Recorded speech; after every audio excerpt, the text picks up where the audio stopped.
tunakushukuru kwa tendo la ajabu ambalo umetenda katika ibada hii, kuwakaribisha watoto wako mezani mwako. Asante Bwana, kwa sababu si kazi yetu, ni kazi yako kupitia kwa nguvu za Roho Mtakatifu.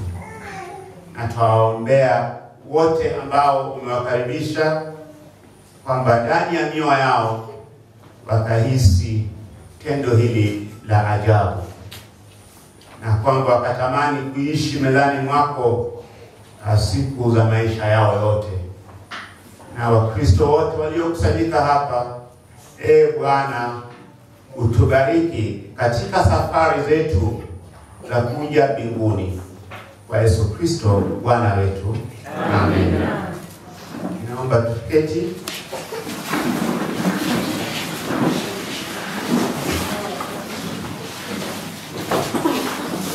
Nianze kwa kumshukuru Mungu kwa ibada hii, na Mungu kutuwezesha kujiunga na wapendwa wa mateka Mtakatifu Yakobo katika ibada hii ya ushirika mtakatifu, na pia ibada ya kuwakaribisha wapendwa hawa mezani mwa Bwana. Ni tendo la ajabu, kwa maana tendo hilo ndilo lililokuwa la mwisho Yesu Kristo kulitenda kabla ya kifo chake.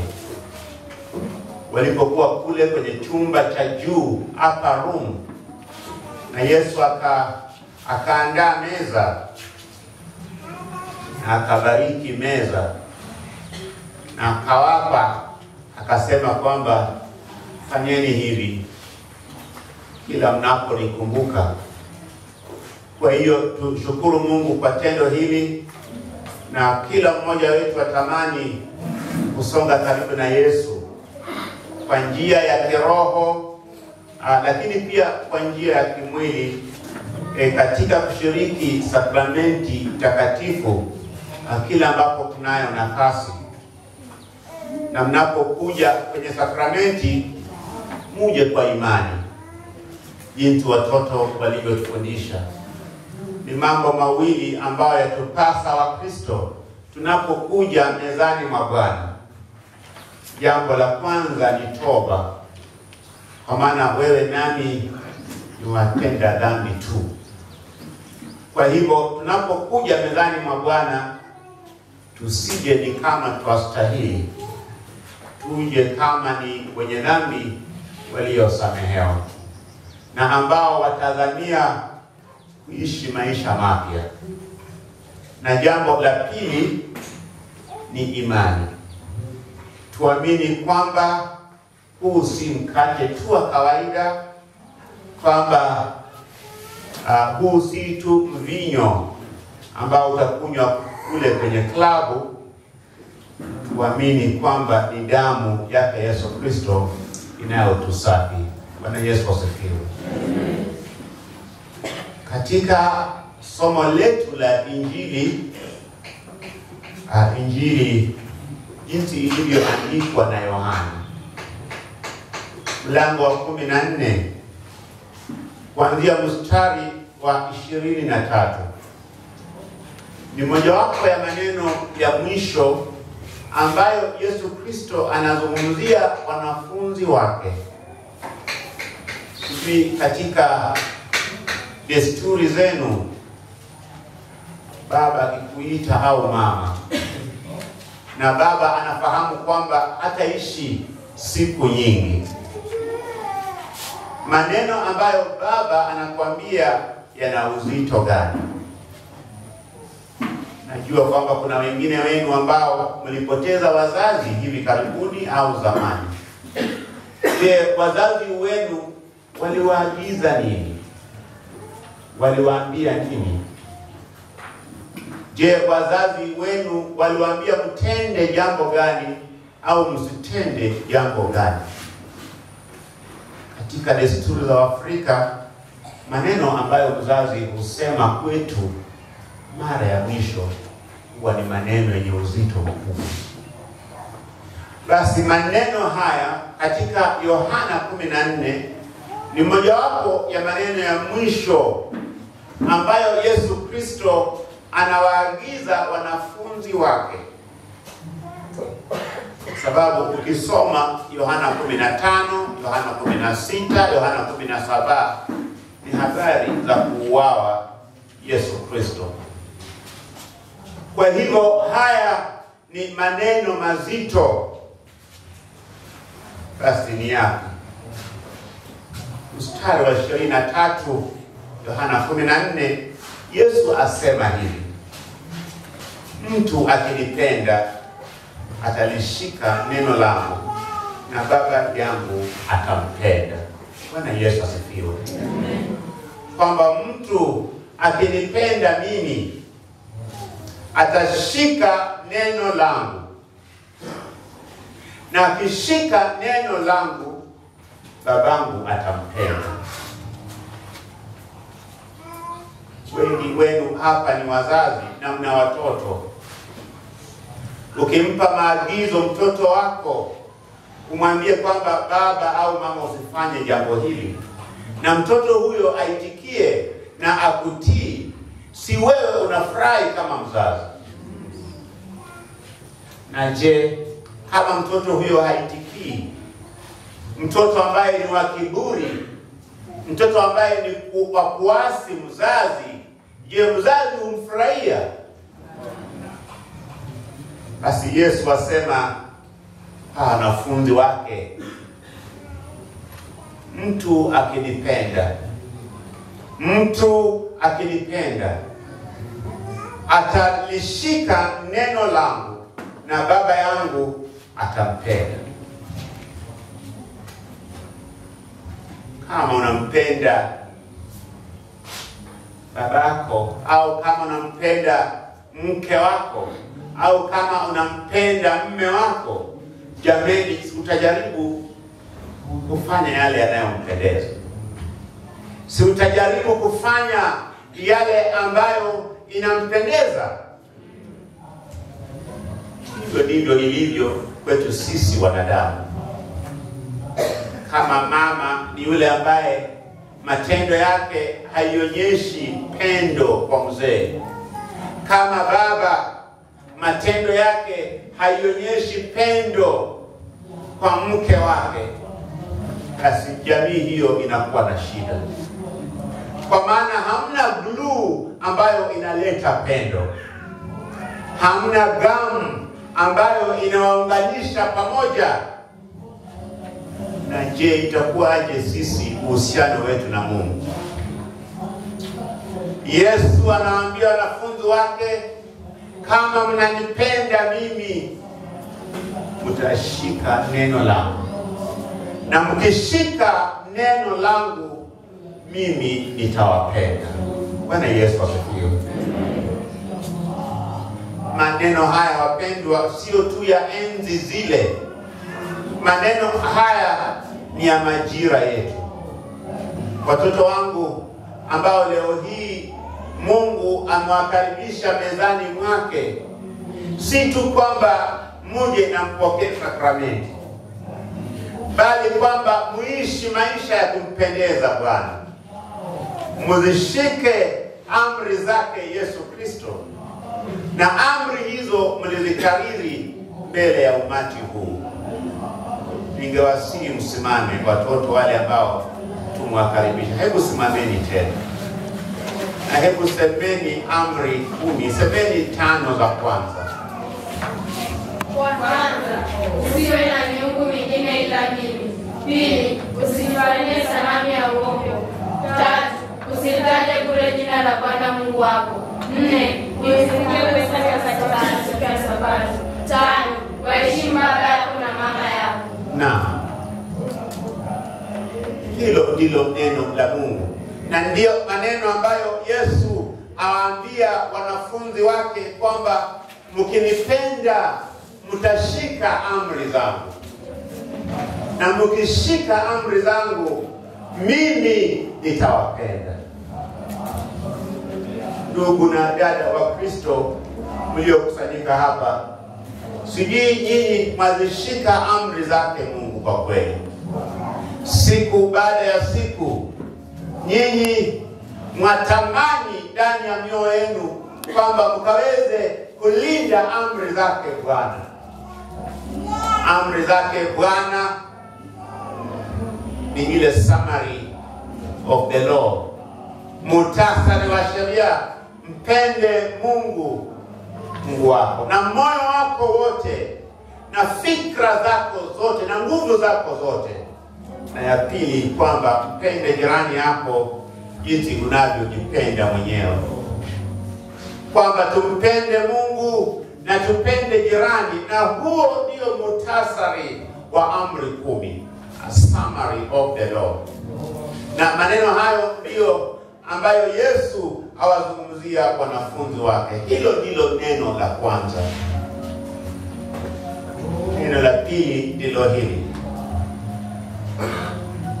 Neno la pili ndilo hili. Mstari wa 24. Mtu asiyenipenda yeye hayashiki maneno yangu, nalo neno nalolisikia silo langu, ila ni lake Baba aliyenipeleka. Ukitaka kujua yule ambaye hampendi Mungu, basi ni yule ambaye hazishiki amri zake Mungu. Those who don't love the Lord, wale ambao hawampendi Mungu, hawapendi hata sheria zake. Basi ungependa kujua yule ambaye hapendi Mungu, hebu tazama maisha yake.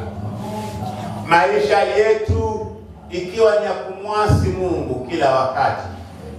Life that all the time rebel against God. Maisha ambayo ni ya ujeuri, maisha ambayo haionyeshi heshima kwake Mungu. Basi hiyo ni maisha ambayo si maisha ya pendo kwake Yesu Kristo. Na Jumapili hii, wapendwa wa Kristo, ningewaomba kila mmoja wetu atazame mioyoni mwetu. Ni vipi sisi twamkaidi Mungu? Ni vipi wewe nami twamwasi Mungu kwa matendo yetu? Kwa sababu Yesu asema hivi katika mstari wa 24, mtu asiyenipenda yeye hayashiki maneno yangu. Bwana Yesu asifiwe. Tutaka kumjua baba ambaye hampendi mke wake, tatazama matendo ya huyo baba kwa mke wake. Juzi nikawa na mama mmoja na akawa ananiambia, Bishop, mimi ningependa uje utusaidie, kwa maana bwana huyu hata haonekani nyumbani.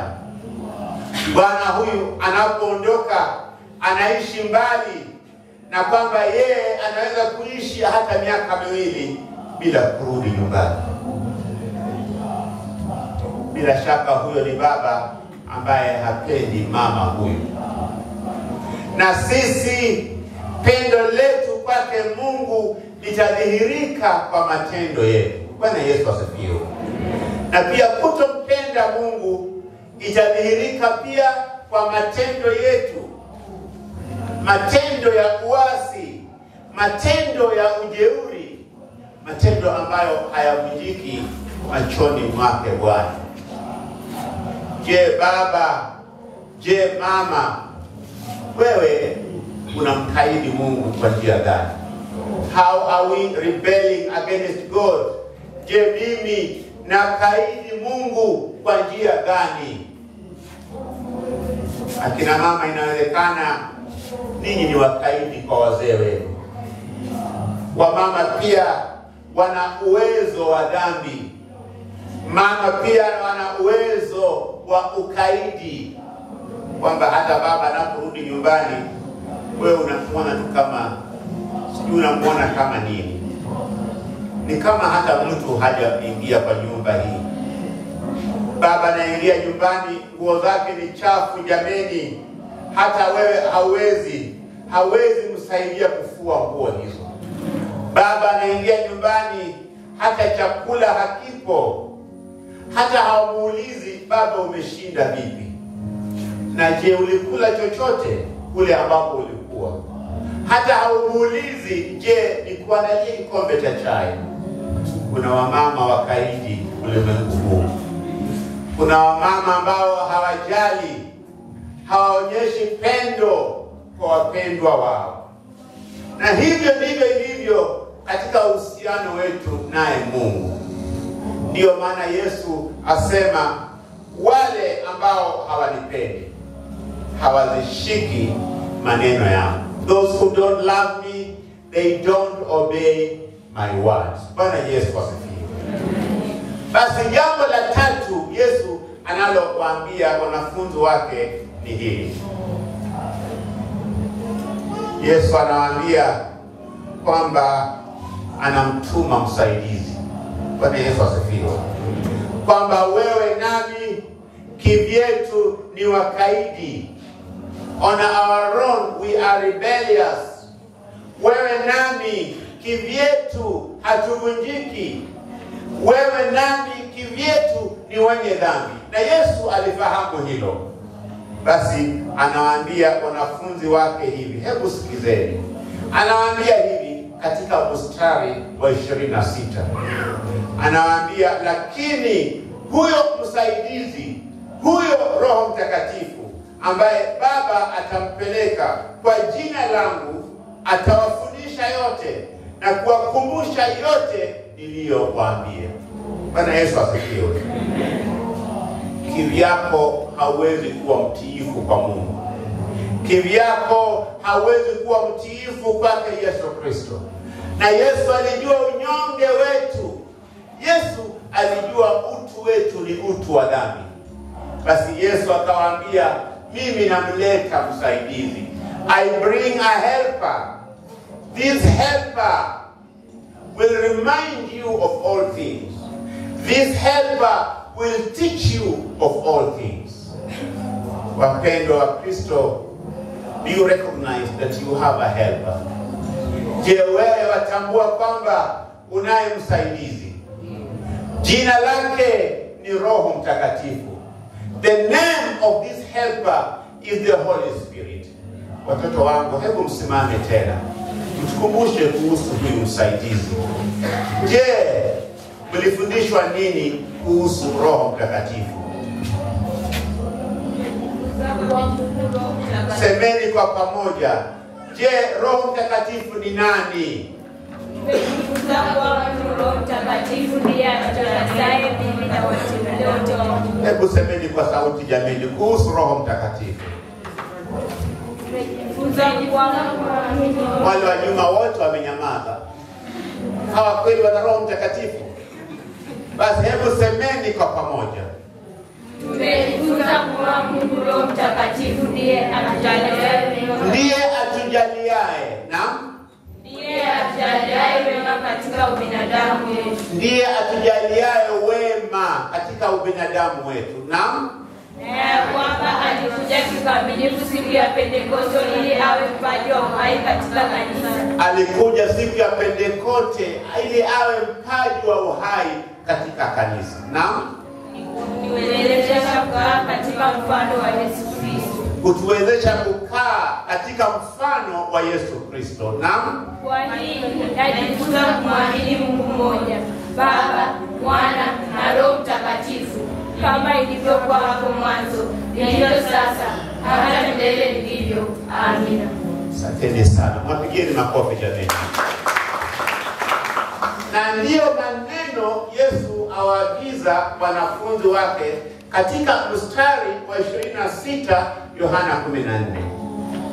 Yesu amewaambia kwamba munipende mimi nami nitawapenda. Na pili, Yesu amewaambia kwamba msiponipenda mimi basi Mungu pia hatafurahi. Na la tatu, Yesu